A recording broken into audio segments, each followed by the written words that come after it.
It's a piece of the past that's about to become a part of Lee County's future. The USS Mohawk docked at Fort Myers Beach today, but the cutter has one final mission at the bottom of the sea. Here is NBC2's Joe Roetz. It's slow going for a ship so old. One look and you see the USS Mohawk has seen better days. It was a Coast Guard cutter meant for breaking ice. The last ship from the Battle of the Atlantic, the ship that radioed the all clear for D-Day to General Dwight Eisenhower, docks one last time at Fort Myers Beach, readying to plunge 90 feet to the bottom of the Gulf. And we're trying to preserve that. We don't want it to be cut up and sold. 85 years later. Seriously. She's all rivets, this one here. Yeah. Reef maker Joe Weatherby gives us an exclusive look on board the Mohawk. You'll be able to swim right into the bridge. One look and you can imagine the men who called this home during World War II. Here's the lifeboat. She's going to be on the ship when she sinks. Out on the bow. There we go. A $1.3 million grant will help cover the cost to turn this into a reef. We literally wash it down. The engine and stuff, anything that has fuel, diesel, oil, things like that. Mike Campbell is spearheading it all. That's the cheapest one's ever been done. Really? Let's see, the Vandenberg cost, I think about $11 million. First year alone, it made $7 million. The county hopes to make back money through scuba divers and fishermen. We pay for it once, and then that's it. We don't have to mow the grass. We don't have to have staff there. We don't have to replace the roof. The USS Mohawk will send its final salute from 20 miles offshore in July. Then with explosives, quickly retreat to a watery resting place. Make her ready to go. On Fort Myers Beach, Joe Roetz, NBC2. Live. The news you count on. NBC2 News Today. Right now we want to bring you a live look. This is the USS Mohawk, the World War II Coast Guard cutter. It is now being pulled out of dock on San Carlos Pass down at Fort Myers Beach. It is going to make a 9-hour, 30-mile journey off the coast of Fort Myers Beach and out towards Sanibel, where it is going to be stationed overnight. Tomorrow morning, it is going to have explosives set off that have been built into the ship, and it is going to be sunk and sent 90 feet down underwater, where it will become an artificial reef for scuba divers here in Lee County. Similar ships like this have been sunk around the state from the Panhandle down to Key West, bringing in millions of dollars in tourism dollars. This is really a historic moment as this World War II ship starts to leave the dock down there at San Carlos Pass. Really a unique thing and something different for Lee County. This is definitely something exciting for Lee County, because I know that, so this is going to go about 30 miles off the coast of Sanibel. And it'll be really, once it gets down there, and then anglers and scuba divers will have the opportunity to dive down there and really take a look at this, it'll become an artificial reef.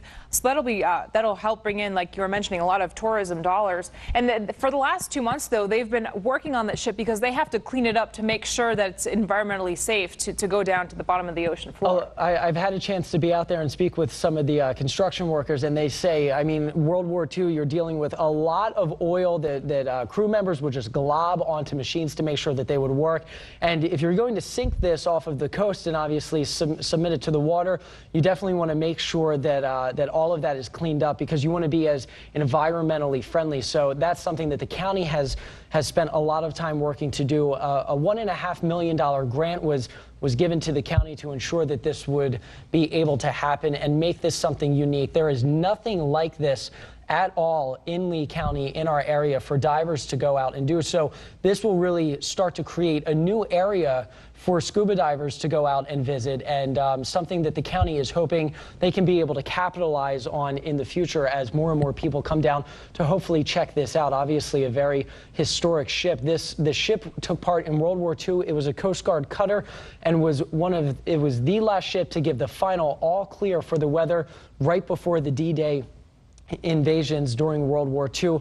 Attacked 14 ships during a 3-year period. A lot of history here. Yeah, and because of all this history, I know tomorrow is going to be a big day when they do,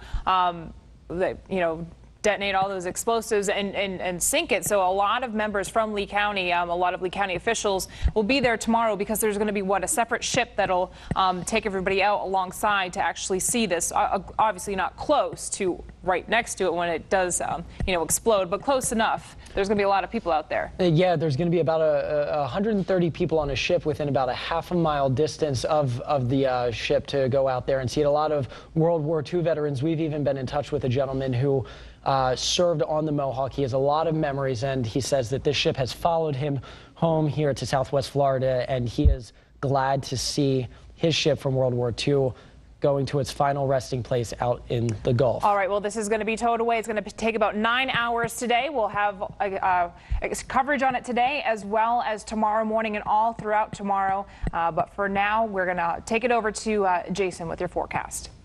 Now. History was made in Lee County this week when a World War II Coast Guard ship was sunk 28 miles off the coast of Sanibel. We've seen new video of the sinking pour into our newsroom all week. One of the men who journeyed out to watch the cutter sink, a Bonita Springs veteran who served on board the Mohawk for a year and a half. As dawn breaks on Fort Myers Beach, and March stretches his sea legs for what's sure to be a long day. Calm waters make way for a 9-hour journey. Sit down and enjoy yourself. I got so many pictures here. But that gives the World War II veteran plenty of time to reflect on his past at sea. You see these depth charges? That's what I used to do.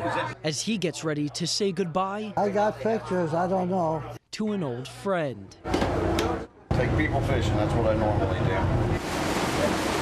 With land out of sight, We make a little bit of a turn to the northwest and we'll be on course. And coordinates given, 082, TAC 43 west. 30 miles offshore. Excuse me, guys, thank you. Everyone anxiously waits. I know, they won't push the button without us. Then suddenly, there she is. I used to fly across that galley on my hands and knees. The World War II Coast Guard cutter on open water one last time. Going out to watch them sink the Mohawk. The Germans couldn't do it. That's for sure, right? The 87-year-old who tracked the USS Mohawk from Maine down to Key West since his time on board. I'm glad you made it out. Eyes the ship that for once followed him home. 1 minute warning. A lot better than scrapping. Please stand clear of the back of the vessel. With Ed front and center, silence. Then, Of course, I missed it. Okay, there she's going straight down. in less than 3 minutes, Now it's up to my bunk. the mighty Mohawk, along with 80 years of history, I can't believe. slowly slips below the surface of the Gulf, some 90 feet down.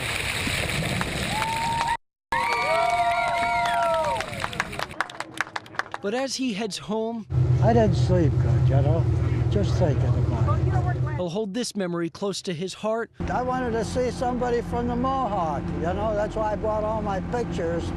Like so many others. Well, it belongs to the ghost now. A $1.3 million grant is helping turn the World War II ship into an artificial reef.